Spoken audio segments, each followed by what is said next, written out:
In this video, I'm going to walk you through several examples of OKRs that have been created using the OKR method. I'm going to show you the thought process that these teams went through to create these OKRs so that you can understand the approach they took. But first, let's go over an example of a set of aligned leadership and team OKRs to demonstrate how we can use OKRs to create alignment across an organization. So here we have an annual leadership OKR for a company that helps people sell used cars.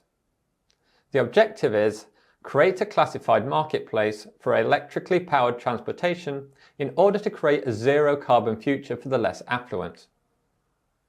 It clearly states what they're trying to do and the higher purpose that it will drive. This is aspirational and therefore likely to be highly motivating. This objective has 4 key results. Increase the percentage of electric vehicles in the used car market from 2% to 5%. Increase the number of electric vehicles listed for less than £7,000 from 2% of inventory to 10%. Reduce average price of an electric vehicle listing from £35,000 to £20,000. Increase the average new monthly listings from 100 to 500. Now these all show a clear change in state, and these are all outcomes as they measure the changes in customer behaviour rather than just features or products that the company will deliver. As a result, this OKR clearly demonstrates to the company the direction that leadership wants to take this year without dictating the products or features that will be built. Next, a team in this organisation looked at the company OKR and thought about what it could do to contribute.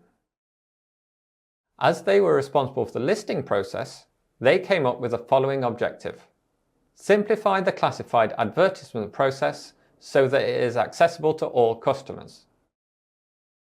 You can see how this aligns to the company objective, has a clear area of focus, and a motivating higher purpose.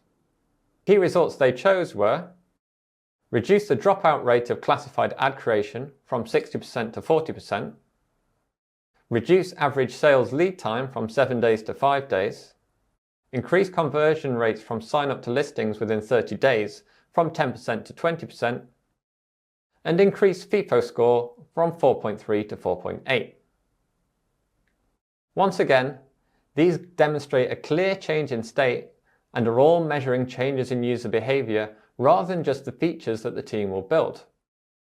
So here you can see a good example of a company level and team level OKR that are driving alignment throughout the organisation, without products or features being dictated from above.